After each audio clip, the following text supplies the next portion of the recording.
What happens when a queen's biggest enemy lives under the same roof? Why did one mother-in-law take her grandchild away moments after birth? How could a woman who ruled an empire be reduced to tears by the woman who raised her husband? These relationships were not just family squabbles. They were battles for power, survival, and sanity played out in the grandest palaces in the world.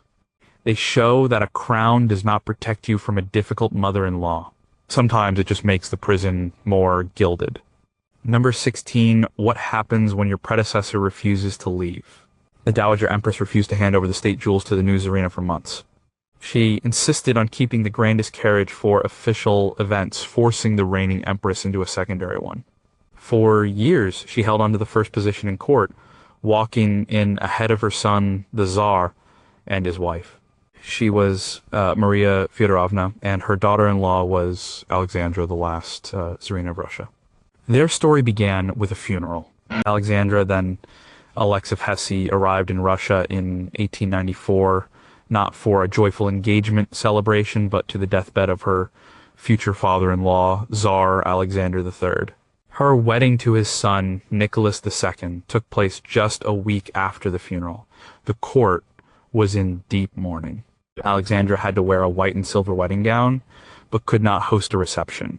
She later wrote, "Our wedding was a mere continuation of the funeral." It was a terrible omen. From that moment, she was pitted against her mother-in-law, Maria Feodorovna. Maria was the daughter of the King of Denmark. She was charming, sociable, and universally loved. She had been a hugely popular Tsarina, and she had no intention of fading into the background.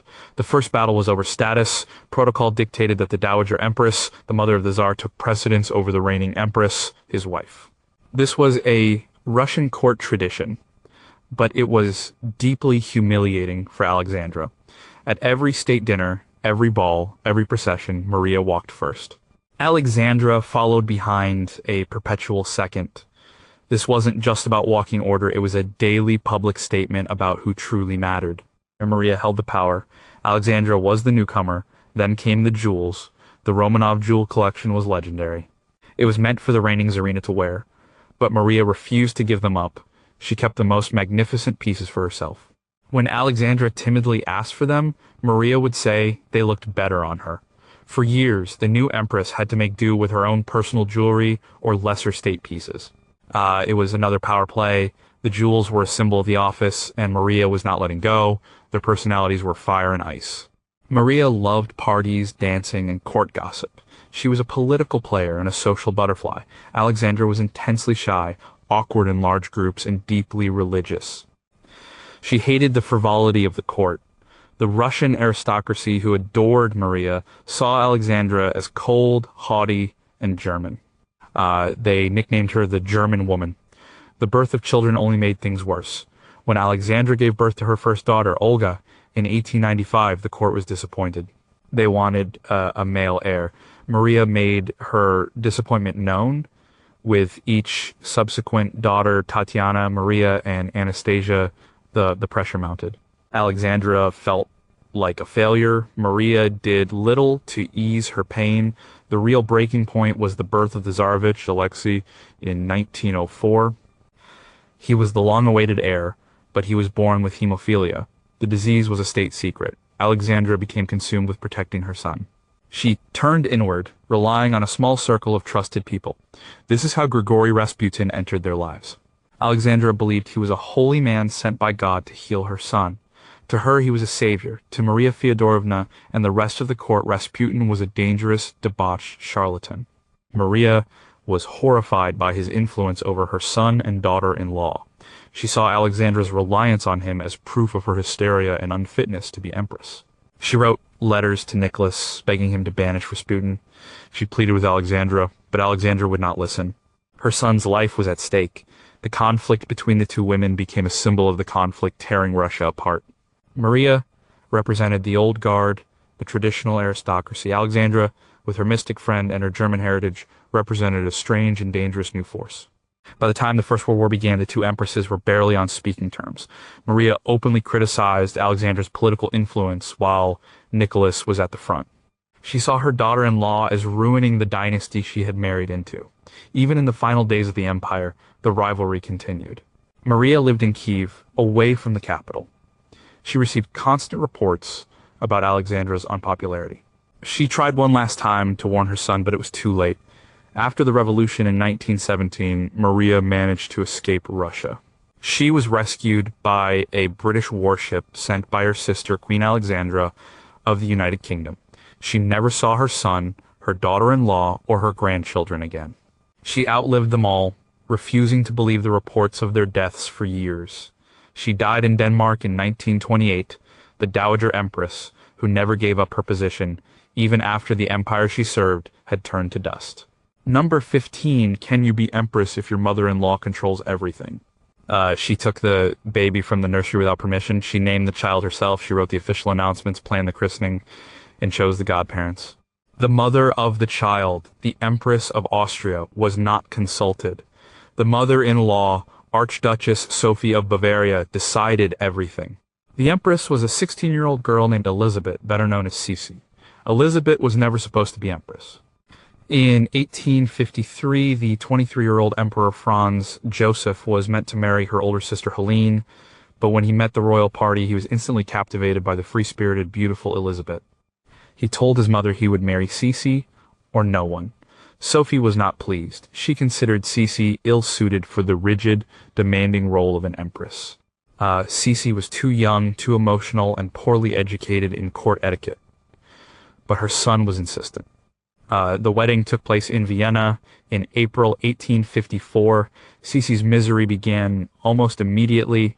The Austrian court at the Hofburg Palace was a machine of tradition and protocol, and it was governed by a rule book hundreds of pages long. Every minute of the day was scheduled. How to walk, how to bow, who to speak to, what to wear.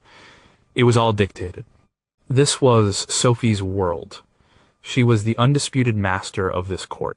She was often called the only man in the Hofburg.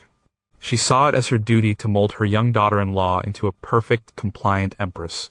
Sophie felt like a bird in a cage. She was a country girl who loved riding horses, writing poetry, and being outdoors.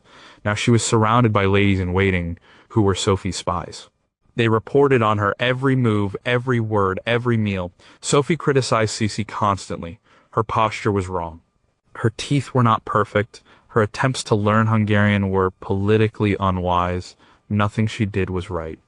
The first pregnancy was a nightmare. Sophie was sick and unhappy. Sophie dismissed her complaints as childish. When Sophie gave birth to a daughter in 1855, she was named Sophie after her grandmother. Sophie had no say in the matter. Archduchess Sophie immediately took charge of the infant. A suite of rooms next to her own was turned into the royal nursery. Sophie was forbidden from breastfeeding. Her visits to her own child were scheduled and supervised. Sophie decided the baby's nurses, doctors, and routine. She believed Sophie was too young and foolish to be a mother. Sophie was heartbroken. She begged her husband Franz Joseph to intervene. But he was devoted to his mother. He'd been raised to believe she always knew best. He told Sophie to obey her. A year later, a second daughter, Gisela, was born. The same thing happened. Sophie took the child, and Sophie was left powerless. The tragedy that cemented their broken relationship happened in 1857. Sophie insisted on taking her two daughters on a trip to Hungary. Sophie was against it. She said the children were too young to travel, but for once, Sophie got her way. During the trip, both little girls fell ill with diarrhea. Gisela recovered, but 2-year-old Sophie did not. She died in her mother's arms. Sophie was consumed by guilt and grief, and Sophie blamed her completely. Her worst fears had been realized. She now had proof that Sophie was an unfit mother. When the Crown Prince, Rudolph, was born in 1858, Sophie didn't even try to fight. Sophie took him immediately. He was raised by tutors and military men chosen by his grandmother. Sophie spiraled into a deep depression. She began to use her health and her beauty as weapons. She developed a series of ailments, coughs, fevers, anxiety that required her to leave the Vienna court for long periods. She traveled to Madeira, Corfu, and England. These trips were her escape from Sophie's control. She also became obsessed with her appearance. She spent hours a day on her famous hair, which reached the floor. She exercised relentlessly and followed extreme diets to maintain her tiny 19-inch waist. Her beauty was the one thing Sophie could not control.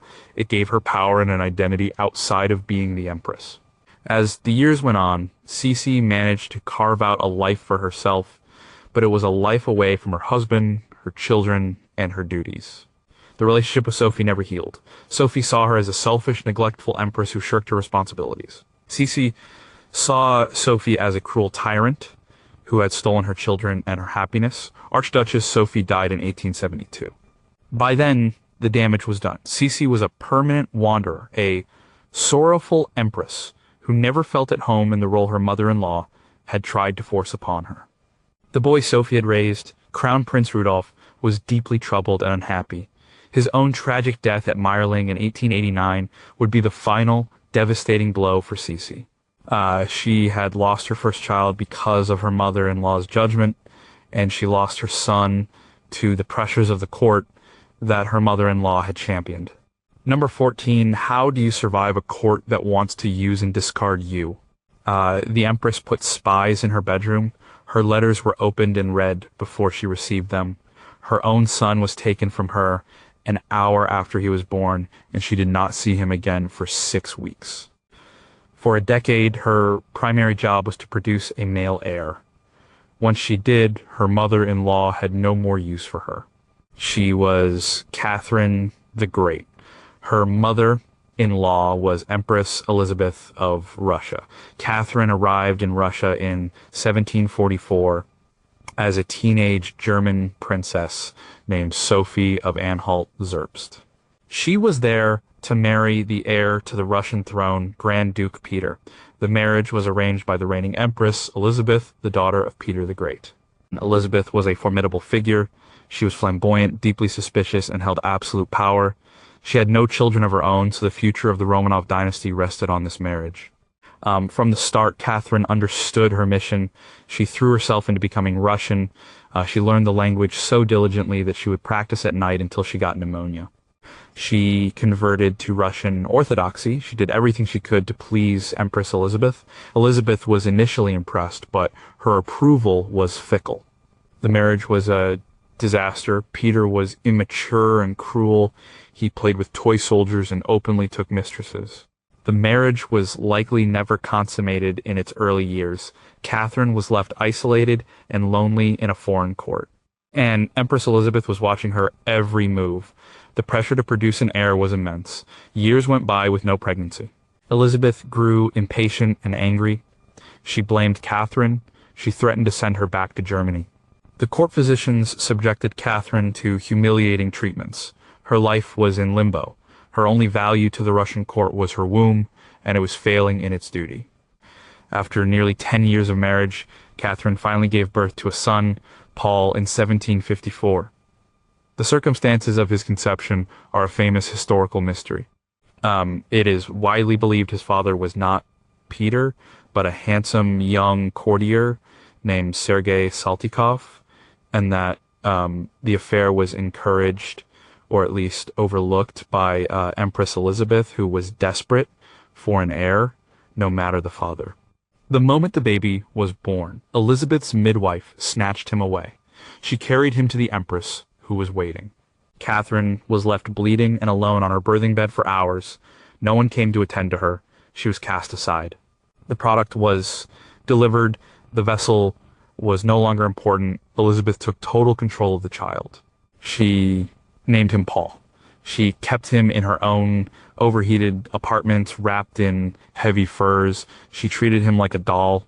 Catherine was allowed to see her son only on rare, scheduled occasions. She was a mother, but she had no rights to her child. This was Elisabeth's way of showing her who was in charge. Catherine had served her purpose. Now she was a potential rival. Elisabeth's suspicion of Catherine grew. She knew Catherine was intelligent and ambitious. She feared Catherine was plotting against her. She placed more spies around her. She intercepted her mail. She publicly humiliated her. During one court event, Elisabeth angrily accused Catherine of being in debt and ordered her to confess her financial situation. It was a power move designed to shame her in front of everyone. Catherine learned to be clever. She played the part of the obedient daughter-in-law while secretly building her own network of allies. She read voraciously philosophy, history, law. She was preparing herself for something more. She knew she could not rely on her husband or her mother-in-law. Her survival depended on her own wits. When Empress Elisabeth died in 1761, Catherine's husband became Tsar Peter III. His reign was a catastrophe. He alienated the military and the church. He made it clear he planned to divorce Catherine and lock her in a convent. After just 6 months on the throne, Catherine, with the help of her supporters in the army, staged a coup. Peter was arrested and later killed. Catherine became Catherine the Great, Empress of Russia. The years of abuse, surveillance, and humiliation under Empress Elisabeth had been a brutal education. Elisabeth had tried to control her, use her, and then discard her. But in doing so, she had forged her daughter-in-law into a survivor and a ruler. Catherine learned from Elisabeth's ruthlessness. She learned how to navigate the treacherous world of the Russian court. She took the power that had been denied her and held on to it for more than 30 years. Her relationship with her son, Paul, was forever scarred by their forced separation. He grew up resentful and unstable, a constant difficult reminder of the mother-in-law who had been her first great enemy. Number 13, is duty more important than happiness? She was secretly recorded by intelligence services. Her phone calls were tapped. Her every public move was analyzed for signs of dissent. The institution she married into saw her popularity as a threat. The woman at the head of that institution was her mother-in-law, Queen Elizabeth II. The young woman was Diana, Princess of Wales. Their relationship did not start as a horror story. In the beginning, in 1981, there was hope. Diana was young, aristocratic, and seen as a perfect bride for the future king, Prince Charles. The Queen seemed to approve. She gave Diana guidance on royal protocol, but the gap between them was immense. It was a gap not of malice, but of generation, personality, and purpose. The Queen's life was defined by one word: duty. She had been trained since childhood to put the monarchy before everything else. Personal feelings were secondary. The job was what mattered. She was reserved, stoic, and pragmatic. Or Diana was the opposite. She was emotional, intuitive, and wore her heart on her sleeve. She needed warmth and affection, things the royal family, and the Queen in particular, were not emotionally equipped to provide. The first cracks appeared early in the marriage. Diana was deeply unhappy. She struggled with bulimia and loneliness. And Charles was still attached to his former love, Camilla Parker Bowles. Diana tried to talk to the Queen about her marital problems. According to Diana's own accounts, the Queen was sympathetic but distant. She listened, but she didn't know how to help. Her perspective was that this was Diana's duty. The marriage had to work for the sake of the crown. Personal happiness was a private matter to be dealt with privately. The real problem was Diana's success. The public adored her. On royal tours, crowds would groan if they were on the side of the street Charles was walking down.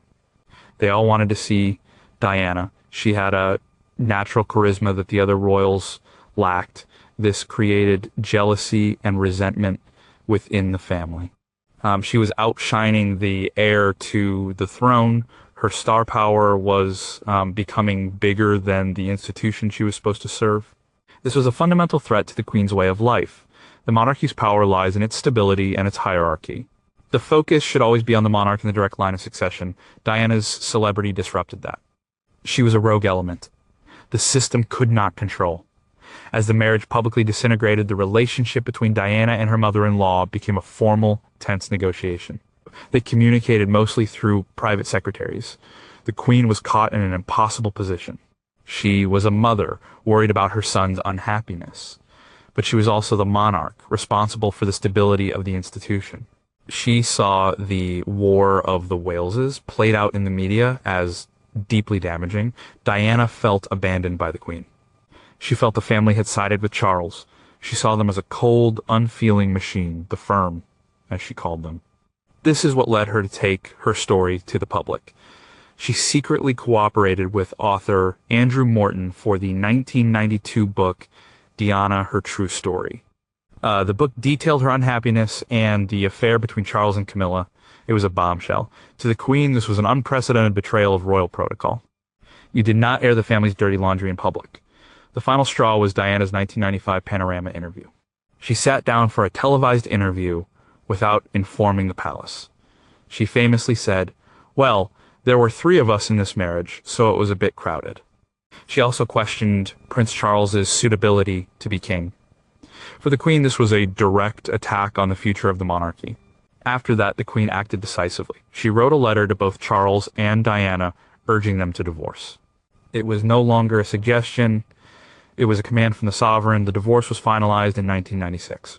Diana was stripped of the title Her Royal Highness. This was reportedly a point of contention. The Queen was said to be willing to let her keep it, but Prince Charles insisted it be removed. Losing it meant Diana would have to curtsy to her own children. Their relationship ended in tragedy.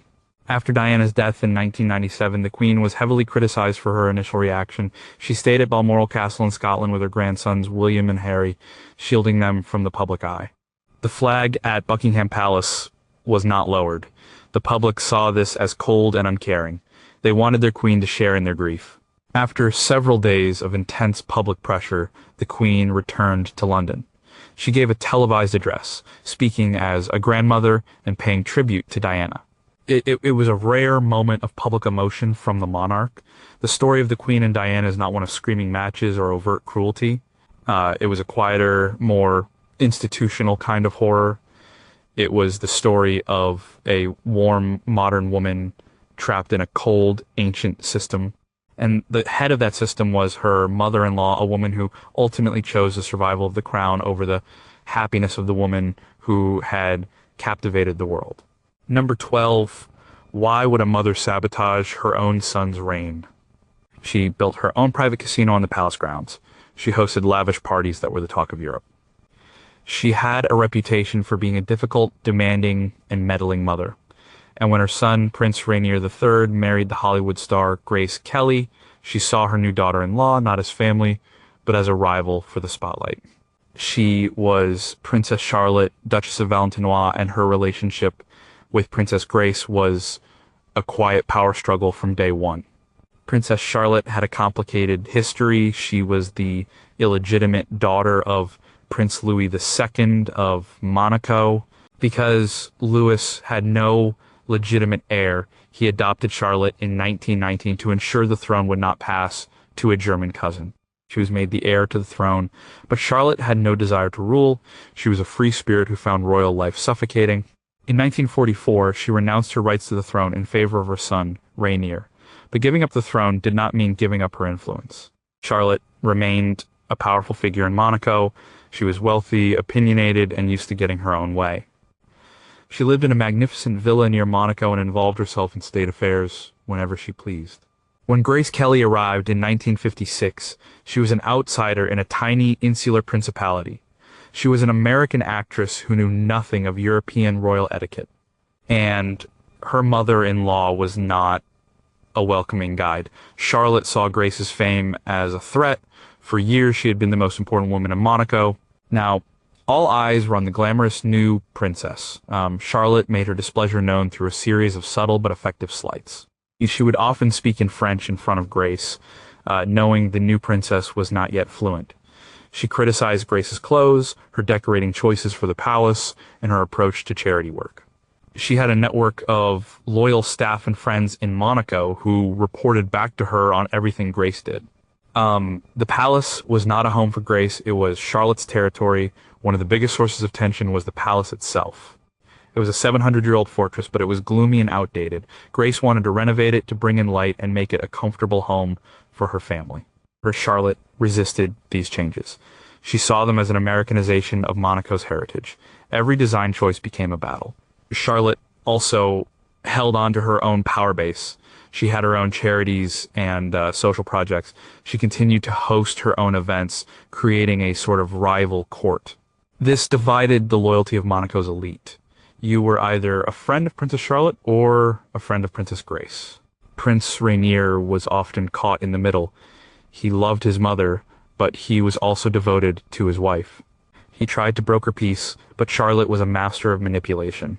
She would often complain to Rainier about Grace, framing her daughter-in-law's actions as naive or disrespectful. Grace, for her part, handled the situation with her characteristic poise. She rarely confronted Charlotte directly. Instead, she focused on her work. She founded her own charities like the Red Cross Ball and the Princess Grace Foundation. She won over the people of Monaco through her genuine kindness and dedication. She slowly and steadily built her own power base, one that was independent of her mother-in-law. There were also reports that Charlotte was jealous of the close relationship Grace had with Prince Rainier.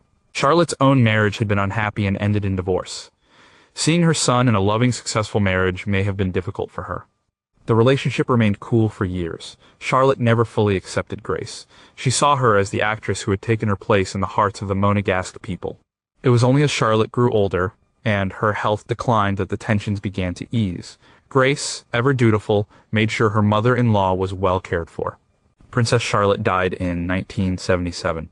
She left behind a complicated legacy. She was the woman who had saved the Monegasque succession, but who had also made life incredibly difficult for the princess who would become one of the most beloved figures in the country's history. The horror in this story was not in open warfare, but in the quiet, persistent campaign of emotional sabotage and social exclusion that Grace Kelly endured for years. Number 11. What do you do when the whole country hates you and your mother? In-law agrees with them. She was put on trial by the House of Lords. Her own husband tried to divorce her for adultery, a charge that could have led to her execution. Crowds rioted in the streets in her defense, and through it all, her staunchest and most powerful critic was the Queen of the United Kingdom, her mother-in-law. She was Caroline of Brunswick, wife of King George IV. Her mother-in-law was Queen Charlotte. The marriage was doomed from the start. In 1795, the Prince of Wales, the future George IV, was deeply in debt. His father, King George III, agreed to pay his debts on one condition: he had to marry a suitable German princess. The choice fell on his cousin, Caroline of Brunswick. The prince had never met her. When she arrived in England, he was appalled. He found her loud, unhygienic, and unattractive. He reportedly asked for a glass of brandy after their first meeting. He got drunk at their wedding dinner and spent their wedding night passed out in the fireplace. 9 months later, their only child, Princess Charlotte, was born. Having done his duty by producing an heir, the prince separated from his wife immediately. Caroline was cast out from the center of royal life. This is where her mother-in-law, Queen Charlotte, comes in. Charlotte was a stickler for propriety and decorum. She was pious, stern, and saw it as her duty to maintain the moral standards of the court. She found her new daughter-in-law to be a complete disaster. Caroline was impulsive, undignified, and refused to play by the rules. Queen Charlotte sided completely with her son. She believed his version of the story that Caroline was an impossible woman. Caroline was banished from court. Queen Charlotte made it clear that anyone who socialized with the Princess of Wales would not be welcome at her functions. This effectively made Caroline a social outcast among the aristocracy. She was isolated and alone. For years, she was also restricted from seeing her own daughter, Princess Charlotte. Her visits were infrequent and supervised. This was a source of constant pain for Caroline. Frustrated with her life in England, Caroline left the country in 1814 and began traveling around Europe. Her behavior became more and more eccentric. She hired a controversial Italian courtier named Bartolomeo Pergami and traveled with a large, flamboyant entourage. Rumors about her scandalous life made their way back to England, further horrifying Queen Charlotte and giving her son, the prince, ammunition. Well, Queen Charlotte died in 1818, so she did not live to see the final spectacular showdown, but she had laid the groundwork. She had spent over 2 decades systematically excluding and condemning her daughter-in-law, cementing Caroline's reputation as an unacceptable royal. In 1820, King George III died, and Caroline's husband became King George IV. By law, Caroline was now queen. She decided to return to England to claim her title. George IV was furious. He was determined to prevent her from being crowned. He put a bill before Parliament to divorce her and strip her of her title, accusing her of adultery with Pergami. This led to the famous trial of Queen Caroline in the House of Lords. It was the biggest scandal of the age. The king's spies presented evidence of Caroline's scandalous behavior abroad, but the common people of England rallied behind Caroline. They saw her as a victim, a wronged woman being bullied by a decadent and unpopular king. They chanted, "God save the Queen," in the streets.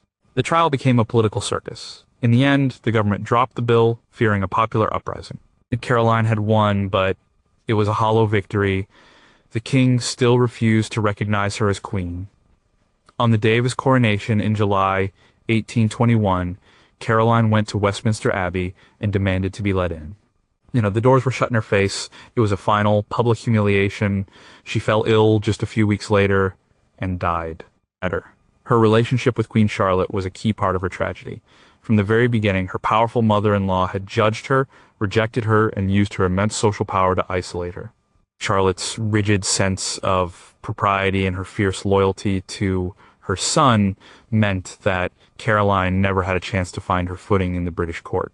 She was pushed to the fringes where her behavior only grew more desperate, fulfilling the very prophecy of unsuitability that her mother-in-law had declared from the start. Number 10. How can you be an empress if your mother-in-law thinks you're cursed? She called her daughter-in-law the old lady. She spread rumors that she was bad luck. She refused to attend her son's coronation if that woman was to be crowned alongside him. She was Letizia Bonaparte, the formidable mother of Napoleon. Her daughter-in-law was Josephine de Beauharnais, the first Empress of France. Letizia Bonaparte was a tough, frugal Corsican woman who had raised 8 children through poverty and political turmoil. She was intensely proud of her family and deeply suspicious of outsiders. When her son Napoleon, a rising general, fell in love with Josephine in 1796, Letizia was appalled. Josephine was everything. Letizia distrusted. She was a widow, 6 years older than Napoleon. She had 2 children from her first marriage. She was a Parisian socialite with a reputation for extravagance and a string of lovers. To Letizia, she was a decadent, immoral woman who was only after her son's money and fame. She begged Napoleon not to marry her. He ignored her. Letizia never forgave Josephine. She refused to call her by her proper name, often referring to her dismissively. From the beginning, she treated Josephine with cold contempt. She and her daughters, Napoleon's sisters, formed a united front against the newcomer. They mocked Josephine's age, her spending habits, and her inability to speak Italian. At family dinners, they would make cruel jokes at her expense. The biggest issue was children. A dynasty needs an heir. Josephine had children from her first marriage, but she could not seem to have a child with Napoleon. Letizia saw this as a sign. She believed Josephine was barren and therefore useless to her son and his ambitions. She constantly pressured Napoleon to divorce Josephine and marry a young princess who could give him a son. She told him Josephine was cursed and would bring down their family. When Napoleon crowned himself emperor in 1804, the family drama reached a new level. Napoleon insisted that Josephine be crowned empress at his side. The Bonaparte clan was furious. Letizia refused to attend the ceremony at Notre Dame Cathedral. She was in Rome at the time and made no effort to travel to Paris. Her absence was a public and deliberate snub. In the famous painting of the coronation by Jacques-Louis David, Napoleon insisted that his mother be painted into the scene sitting in a prominent balcony. It was a fiction designed to project an image of family unity that did not exist. As Empress, Josephine's life was a constant battle against her mother-in-law's influence. Letizia continued to plot against her. She championed potential new brides for Napoleon. She complained constantly about Josephine's spending, even though Letizia herself was careful to hoard the vast fortune her son gave her. She famously said, "It's good to have savings. You never know if it will last." She was always preparing for the day the Bonaparte Empire would fall. Napoleon for a long time resisted his mother's pressure. He genuinely loved Josephine. But as the years went on and still no heir arrived, the political reality became undeniable. In 1809, he made the painful decision to divorce her. He needed a son to secure his dynasty. Letizia was triumphant. She had finally gotten her way. Napoleon went on to marry the Austrian Archduchess Marie-Louise, who quickly gave birth to a son, Napoleon II. Letizia was delighted. She had secured the future of the Bonaparte line, but she never truly warmed to the new empress either. To Letizia, no one was good enough for her children. She remained a critical, domineering presence in the family until the very end. She outlived Napoleon, Josephine, and many of her own children, dying in Rome in 1836. Her relationship with Josephine was a classic power struggle, fueled by snobbery, jealousy, and the relentless pressure of dynastic succession. Letizia saw her son as a king, and Josephine was, in her eyes, a commoner who was standing in the way of destiny. Number 9. What is it like to have the most famous woman in the world as your mother-in-law? She received letters from her mother-in-law every single day. These letters were filled with advice, criticism, and commands. She was told what to wear, who to befriend, and how to raise her children. The nursery was run according to a 40-page manual written by her mother-in-law. When her husband became sick, her mother-in-law blamed her. She was Princess Alexandra of Denmark. Her mother-in-law was Queen Victoria. Alexandra, or Alix, as she was known in the family, married Queen Victoria's eldest son and heir, Prince Albert Edward Bertie, in 1863. Victoria was in deep mourning for her beloved husband, Prince Albert, who had died in 1861. She wore black for the rest of her life. The wedding, therefore, was a somber affair, overshadowed by the Queen's grief. From the start, Victoria's relationship with her new daughter-in-law was complex. On one hand, she genuinely liked Alix. She found her beautiful, gentle, and refreshingly simple, but Victoria was also a control freak, especially when it came to her children. She believed no one could ever be good enough for them, and she saw it as her duty to mold Alix into a perfect princess, just as she and Albert had planned. This molding took the form of constant interference. Victoria dictated nearly every aspect of Alix and Bertie's lives. Their homes, Sandringham and Marlborough House, were furnished and decorated according to Victoria's taste. Their social circle was vetted by the Queen. Their finances were controlled by her. The birth of their first child, Prince Albert Victor, in 1864, intensified the meddling. Victoria sent a stream of instructions on childcare. She insisted the baby be named Albert, after her late husband.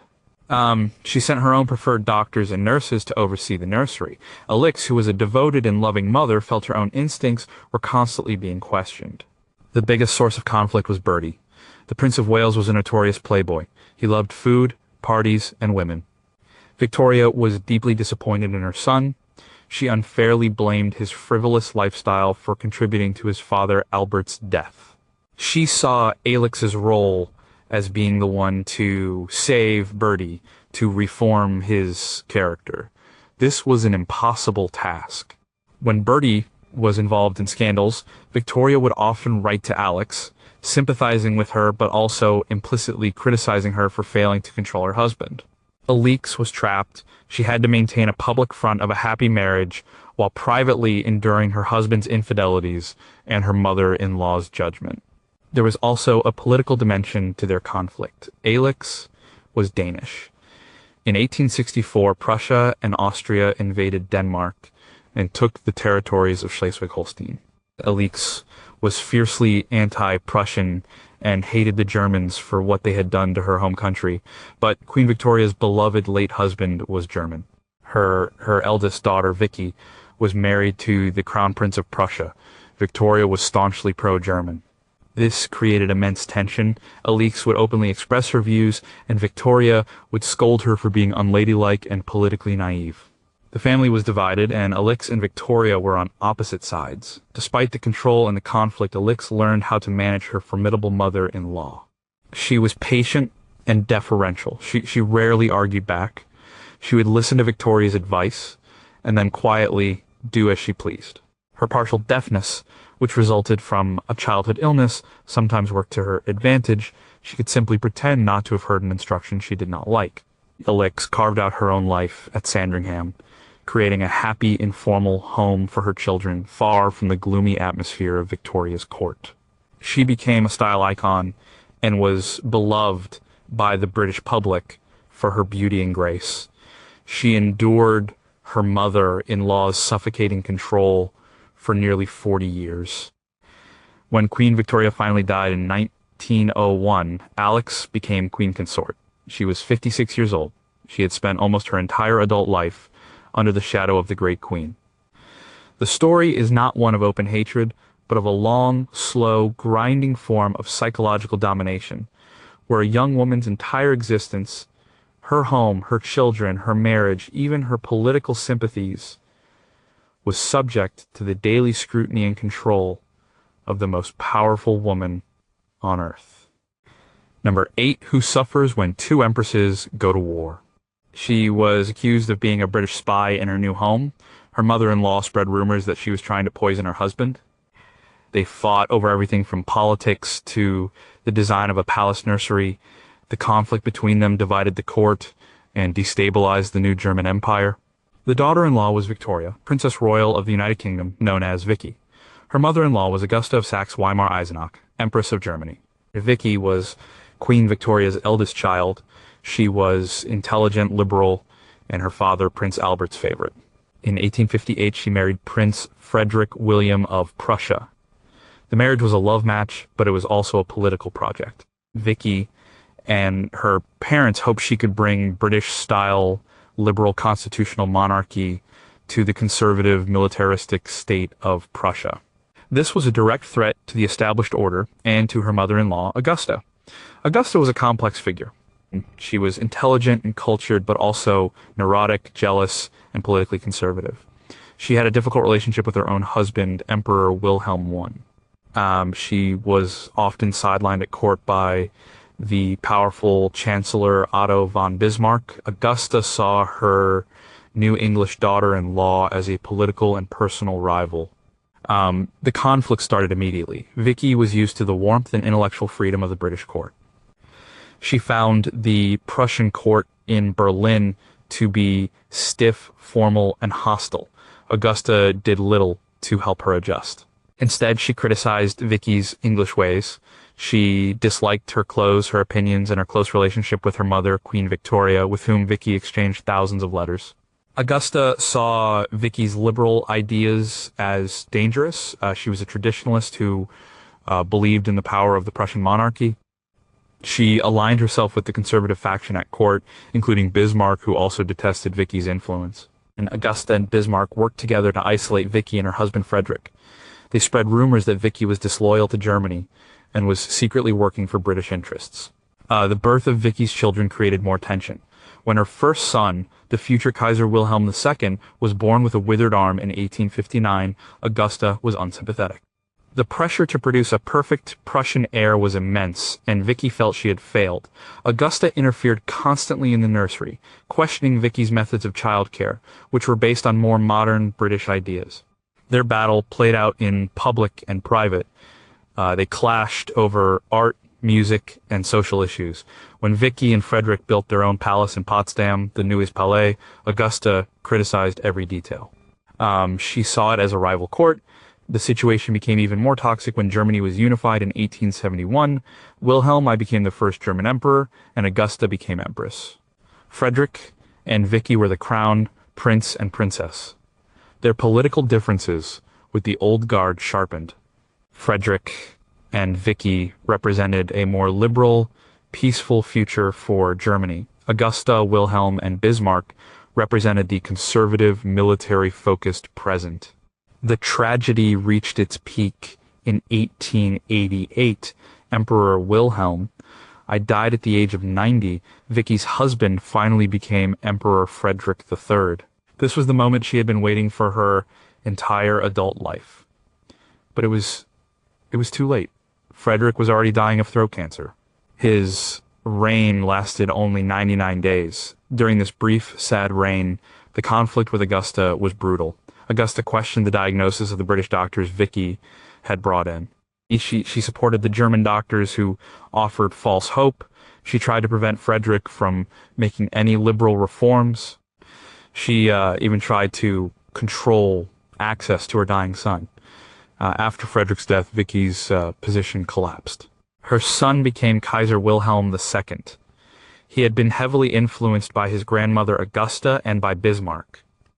He resented his mother's Englishness and her liberal views. He treated her cruelly, seizing her private papers and isolating her from power. Vicky, now known as Empress Frederick, lived out her final years in a castle she built near Frankfurt. She was a lonely figure, her dream of a liberal Germany in ruins. Her relationship with her mother-in-law was more than a family spat. It was a political war between two intelligent, powerful women who represented two different visions for Germany's future. In the end, Augusta's conservative vision won, with devastating consequences for Germany and the world. Number 7. How do you fight a legend? She was a divorced queen from another land. Her new mother-in-law had been the undisputed ruler of England for 50 years. The mother-in-law tried to have her grandson, the rightful heir, disinherited. She saw her daughter-in-law's very existence as a threat to her own power and her son's throne. The daughter-in-law was Eleanor of Aquitaine. The mother-in-law was Empress Matilda. This is a 12th century story of pure power. Empress Matilda was the only surviving legitimate child of King Henry I of England. After her brother died, her father named her as his heir. She had a strong claim to the throne, but her cousin Stephen of Blois seized power after Henry's death, leading to a long civil war known as the Anarchy. Matilda fought fiercely for her rights, but was never crowned Queen of England. She passed her claim to her son, Henry. In 1154, Stephen died, and Matilda's son became King Henry II of England. Matilda, now in her 50s, was a formidable political force. She was her son's chief advisor. She had a reputation for being proud, tough, and brilliant. She was the power behind the throne. 2 years earlier, in 1152, Henry had married Eleanor of Aquitaine. Eleanor was not a timid princess. She was the Duchess of Aquitaine in her own right, ruling a vast territory in what is now France. She had just had her first marriage to King Louis VII of France annulled. She was 30 years old, beautiful, worldly, and politically savvy. She was a major power player herself. When these two women came together, conflict was inevitable. Matilda saw Eleanor as a rival for her son's attention and influence. Eleanor was not a pliable young girl who could be easily controlled. She was a ruler with her own lands, her own ideas, and her own ambitions. Their personalities clashed. Matilda was pious and stern. Eleanor was known for her love of music, poetry, and the vibrant culture of her southern court. Matilda likely saw her daughter-in-law as frivolous and worldly. The main battleground was influence over King Henry II. In the early years of his reign, Henry relied heavily on his mother's advice. Matilda's name appeared on official charters alongside his. She ran the government in Normandy while he was in England. But as time went on, Eleanor's influence grew. She was the mother of his children, including the future kings Richard the Lionheart and John. She was also a sharp political mind. As Henry began to listen more to his wife, Matilda did not take this well. She saw Eleanor as a threat to the stability of the kingdom. She particularly distrusted Eleanor's influence over their sons. There are accounts that Matilda tried to turn Henry against his wife. She reportedly warned him about Eleanor's supposed infidelity and her political scheming. A key point of conflict was the succession. Matilda's life had been defined by her struggle to secure the throne for her line. She was obsessed with ensuring her grandson, Henry the Young King, would inherit the throne without challenge.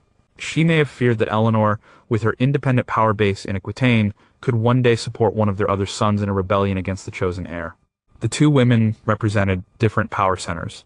Matilda represented the old Norman aristocracy, and the legacy of Henry I. Eleanor represented the vast new Angevin Empire, which included her own lands of Aquitaine. Their struggle was a quiet one, fought not on a battlefield, but in the private councils of the king. In the end, Matilda's influence waned as she aged. She retired to a convent in Rouen, though she remained a political advisor until her death in 1167. She never saw the full extent of the family breakdown she may have feared. After her death, Eleanor's relationship with King Henry II deteriorated completely. Eleanor would later support her sons in a great revolt against their father in 1173. This led to Henry imprisoning his wife for 16 years. The relationship between Matilda and Eleanor was a clash of titans. It was a struggle between the queen mother who had fought a war for her son's crown, and the new queen who brought half of France with her as a dowry. It was a medieval horror story where the weapons were whispers, advice, and the fierce protective love for the king they both sought to control. Number 6, can a mother's love become a political weapon? She was imprisoned by her own mother for years. Her mother declared her mentally unstable to prevent her from ruling. She was the rightful queen of Castile, but her mother, one of the most famous queens in history, effectively stole her power. She was Joanna of Castile. Her mother, who acted as her political mother-in-law by controlling her marriage and inheritance, was Isabella I of Castile. This story is a heartbreaking tragedy of a mother-daughter relationship that became a brutal political struggle. Joanna, born in 1479, was the third child of Isabella I of Castile and Ferdinand II of Aragon, the famous Catholic monarchs of Spain. She was known to be intelligent, sensitive, and passionate. In 1496, Joanna was married to Philip the Handsome, the Duke of Burgundy. This was a political alliance designed to encircle Spain's rival, France. Joanna fell deeply and obsessively in love with her handsome husband. Philip, however, was a notorious womanizer and was often unfaithful. This sent Joanna into fits of jealousy and despair. Her public displays of rage and grief began to build a reputation for emotional instability. The situation took a dark turn after a series of deaths in the Spanish royal family. Joanna's only brother, her older sister, and her sister's young son all died. Suddenly, Joanna was the heir to the thrones of Castile and Aragon. Her mother, Queen Isabella, was alarmed. She heard reports of Joanna's erratic behavior in Burgundy. She was also deeply suspicious of Joanna's husband, Philip. She feared that the foreign-born Philip would try to seize power in Castile for himself, using his wife's supposed instability as an excuse. Isabella's solution was not to support her daughter, but to control her. When Joanna and Philip visited Spain in 1502, Isabella observed her daughter closely. She saw her grief and jealousy as signs of madness. In her will, Isabella named Joanna as her successor as Queen of Castile, but she included a devastating clause. It stated that if Joanna was unwilling or unable to rule, her father Ferdinand should govern in her name. This was the legal loophole that would destroy Joanna's life. When Isabella died in 1504, Joanna became Queen of Castile. But her father, Ferdinand, and her husband, Philip, immediately began to fight for control. They both used Joanna's emotional state against her. They claimed she was mad and unfit to rule. Philip managed to outmaneuver Ferdinand and was declared co-ruler with his wife. Then, in 1506, Philip died suddenly. Joanna was devastated. Her grief was extreme. She famously traveled with her husband's coffin for months, refusing to be separated from it. This behavior was seen by her enemies as definitive proof of her insanity. She became known as Joanna la Loca, Joanna the Mad. Her father, Ferdinand, saw his chance. He returned to Castile, declared his daughter incompetent, and had her imprisoned in the royal convent of Santa Clara in Tordesillas. He then ruled as regent in her name. For the next decade, Joanna was a queen in name only, a prisoner in a secluded palace. Her mother, Isabella, had laid the foundation for this tragedy. Whether Isabella truly believed her daughter was insane, or whether she was a shrewd politician who feared losing control of her kingdom to a foreign son-in-law, the result was the same. She created the narrative of Joanna's madness. She wrote the will that gave Ferdinand the power to usurp his own daughter. In a political sense, she acted as a ruthless mother-in-law, prioritizing the stability of her dynasty over the freedom and happiness of her child and her child's spouse. Even after Ferdinand died, Joanna's imprisonment continued. Her own son, Charles V, became king and kept his mother locked away. He understood that her freedom was a threat to his own rule. Joanna of Castile remained imprisoned in Tordesillas for 46 years until her death in 1555. She was the rightful queen, but she never ruled. Her life was destroyed by the ambitions of the men around her, all made possible by the actions of her powerful and formidable mother. Number 5, when is a daughter-in-law, not family, but a tool. Her children were considered state property. She was forbidden from having her own friends. Her mother-in-law forced her to dismiss her trusted English lady in waiting. She was seen not as a person, but as a vessel for producing an heir. She was Caroline of Ansbach. Her mother-in-law was Sophia Dorothea of Celle, a woman who knew all about being a royal prisoner. The story starts with one of the biggest royal scandals of the 17th century. Sophia Dorothea of Celle was married to George, the heir to the Electorate of Hanover. Their marriage was miserable. Sophia Dorothea had an affair with a Swedish count. When the affair was discovered, the count vanished, likely murdered, and Sophia Dorothea was divorced and imprisoned in a castle for the rest of her life. She was held there for over 30 years and was forbidden from ever seeing her children again. Her son was the future King George II of Great Britain. He grew up with an absent mother, a woman who was a source of shame and scandal for the family. This background shaped the entire Hanoverian court. In 1705, this young George married Caroline of Ansbach. Caroline was intelligent, politically astute, and charming. She and George had a genuinely loving and successful marriage, a rarity in royal circles. But she entered a family that was deeply dysfunctional. Her direct mother-in-law was the imprisoned Sophia Dorothea, a woman she would never meet. But the matriarchal role in the family was held by her husband's grandmother, the formidable Electress Sophia of Hanover. And the ruling patriarch was her father-in-law, George I, a grim, difficult man who hated his own son. When George I became King of Great Britain in 1714, the family moved to London. The relationship between the king and his son, the Prince of Wales, completely broke down. They had a massive public fight at the christening of one of Caroline's children in 1717. After the argument, the king had his son and daughter-in-law thrown out of St. James's Palace. And he did something incredibly cruel. He used the law to take legal custody of their children. Caroline and her husband were banished from court and forced to live elsewhere. Their 3 daughters were taken from them and remained in the care of the king. They were only allowed to see their children on rare, supervised visits. This was Caroline's horror.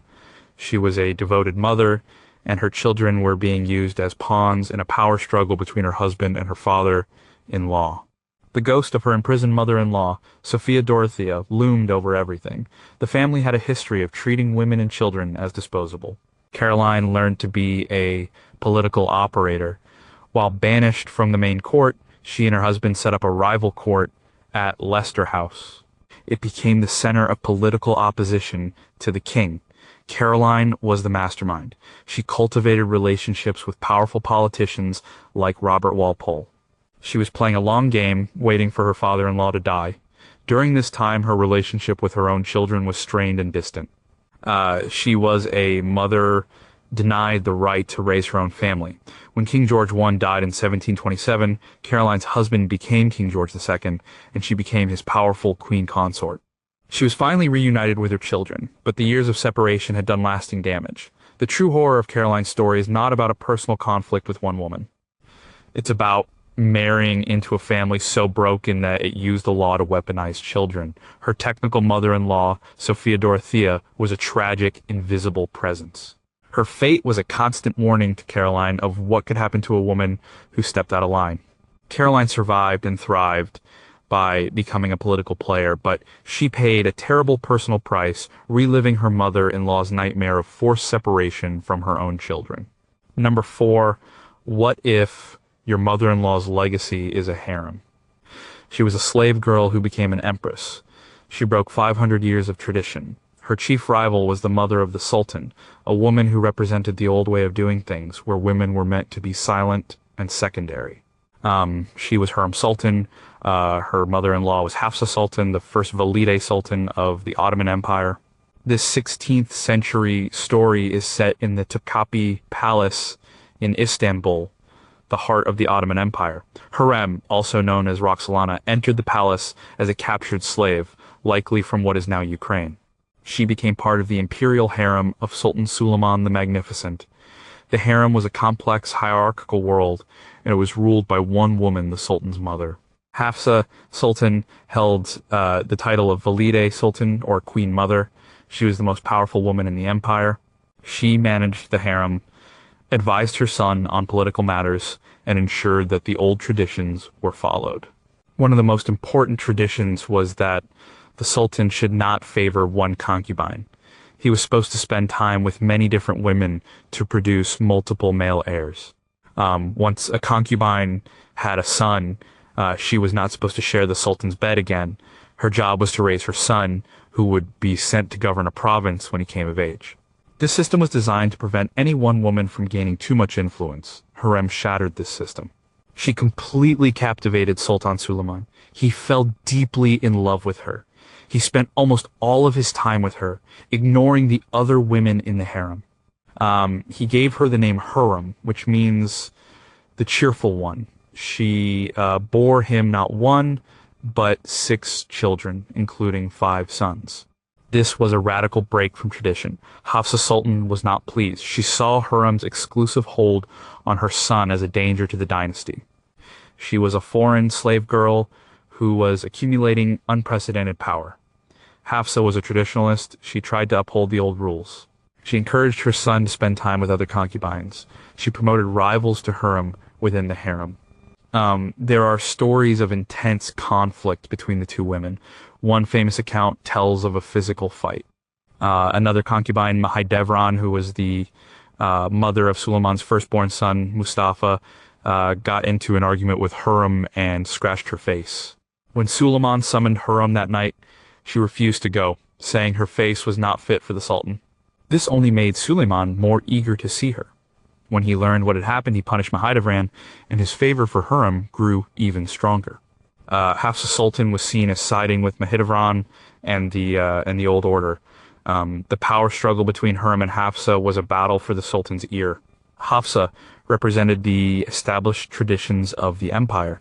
Hürrem represented a new kind of power, one based on love and personal influence. In 1534, Hürrem did the unthinkable. Suleiman freed her from slavery and legally married her. This was revolutionary. For centuries, sultans had not married. They had concubines. By marrying Hürrem, Suleiman elevated her to a status no woman had held before. He created a new title for her, Haseki Sultan, or Chief Consort. This was Hürrem's ultimate victory. It happened shortly after Hafsa Sultan's death in the same year. As long as her mother-in-law was alive, the old rules had some hold. After Hafsa was gone, Hürrem was able to consolidate her power completely. She became Suleiman's most trusted political advisor. She corresponded with foreign kings. She commissioned major public works. She effectively became co-ruler of the empire.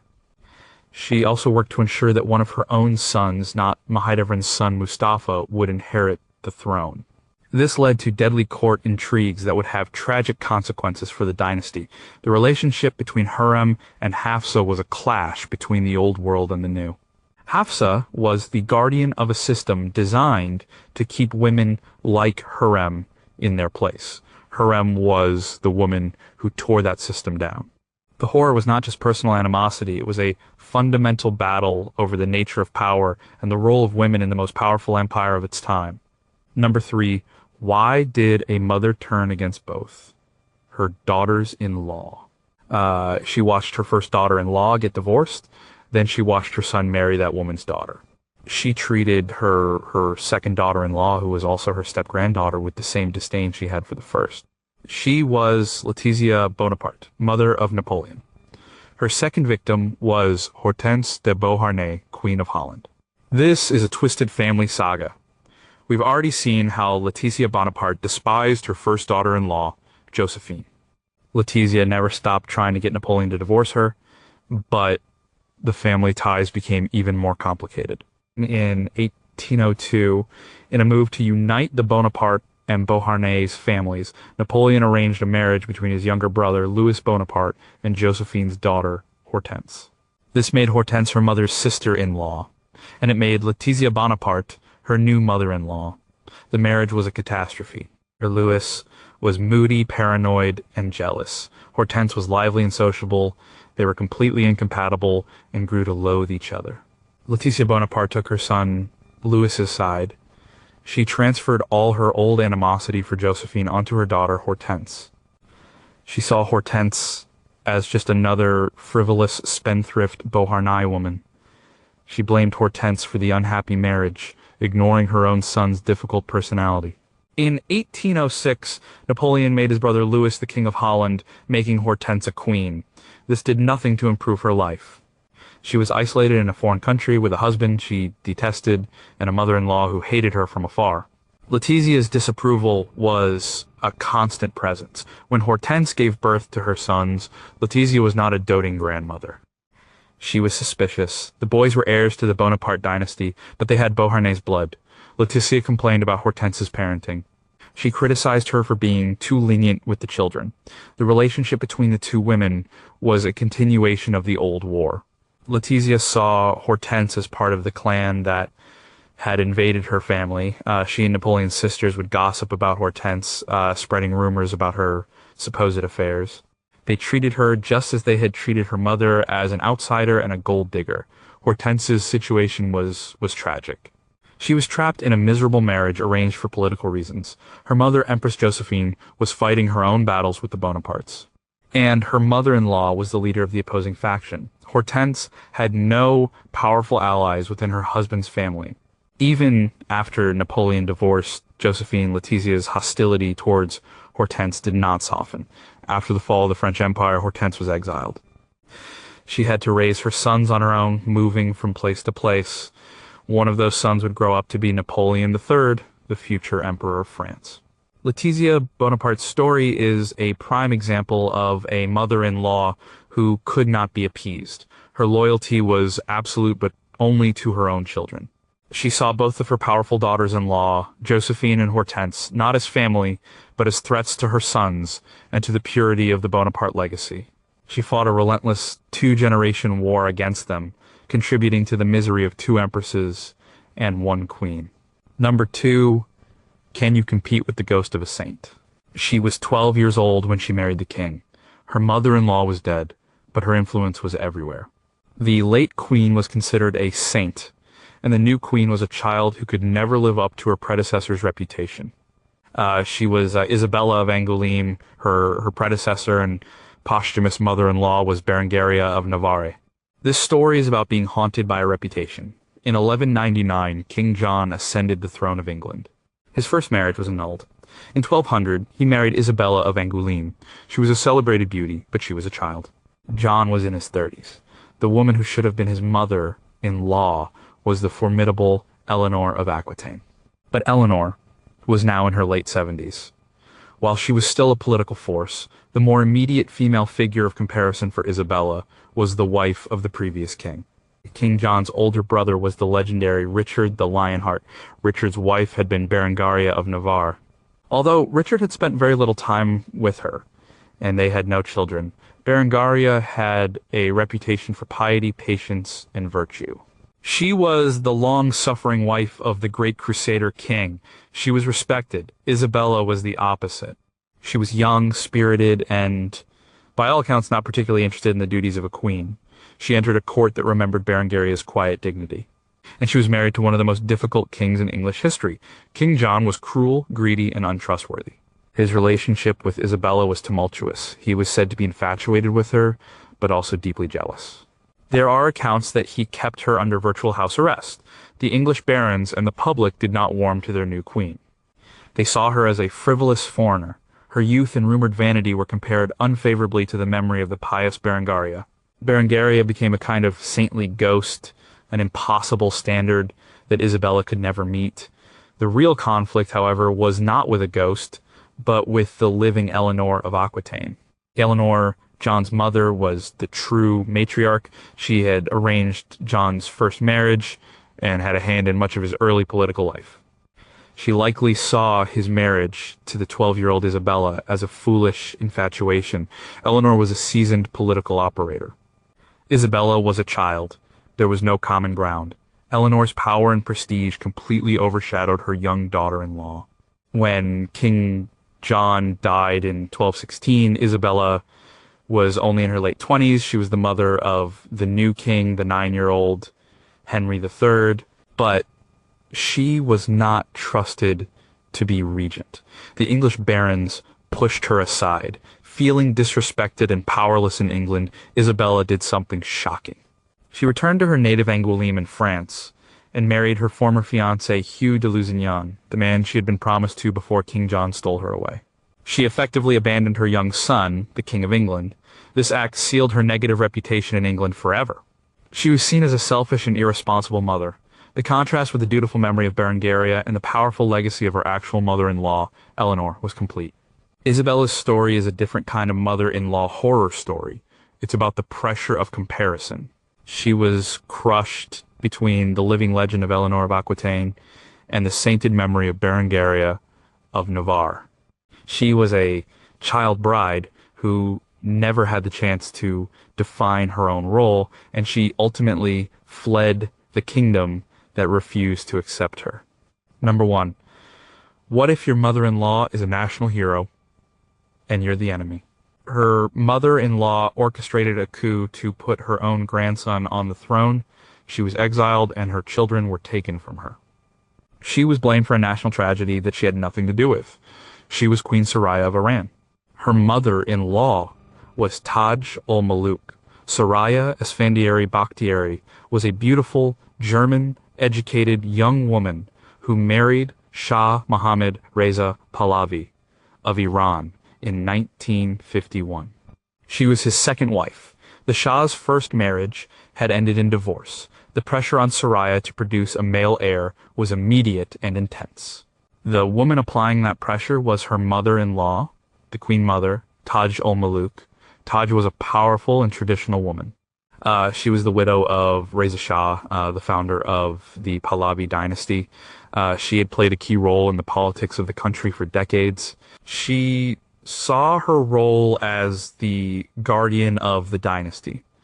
From the beginning, Taj ol-Muluk and her daughters, the Shah's sisters, treated Soraya as an outsider. They criticized her Western ways, her education, and her inability to get pregnant. Soraya found the court to be a nest of intrigue and jealousy. Her mother-in-law was the spider at the center of the web. The political situation in Iran was highly unstable. The popular prime minister, Mohammad Mossadegh, had nationalized the oil industry, angering Britain and the United States. In 1953, a coup backed by the CIA and MI6 overthrew Mossadegh and restored the Shah to absolute power. During the crisis, the Shah and Soraya briefly fled the country. The Queen Mother, Taj ol-Muluk, stayed behind and was reportedly involved in rallying support for her son's return. This cemented her image as a powerful patriot. After the coup, the pressure on Soraya for an heir became unbearable. 2 years passed and she did not conceive. She underwent medical examinations in Europe and the United States. Doctors eventually concluded that she was infertile. This was a death sentence for her marriage and her position as queen. Her mother-in-law, Taj ol-Muluk, led the charge. She insisted that the Shah must have a son to secure the dynasty. She told him it was his duty to the nation. She presented him with 2 options. He could take a second wife or he could divorce Soraya. Taking a second wife was legal in Iran, but Soraya, with her European sensibilities, refused to accept it. The Shah was torn. He loved his wife, but the pressure from his mother and the political establishment was relentless. In 1958, the Shah announced their divorce. In a tearful radio address to the nation, he explained that he was sacrificing his personal happiness for the good of the country. Soraya was given the title of princess and sent into a life of luxurious exile in Europe. She was only 26 years old. Her mother-in-law had won. Taj ol-Muluk had successfully removed the barren queen and cleared the way for a new wife who could produce an heir. The Shah went on to marry Feodorovna, who gave him 4 children, including a crown prince. Soraya became known as the sad-eyed princess. She never remarried and never had children. She drifted through European high society, a tragic figure haunted by the life she had lost. Her mother-in-law, Taj ol-Muluk, remained a powerful force in Iran until the Islamic Revolution of 1979 overthrew the dynasty she had worked so hard to protect. The horror for Soraya was deeply personal and brutally public. Her body failed a state requirement, and her mother-in-law was the one who acted as the chief enforcer, ensuring that her son's wife was cast aside when she could no longer serve her dynastic purpose.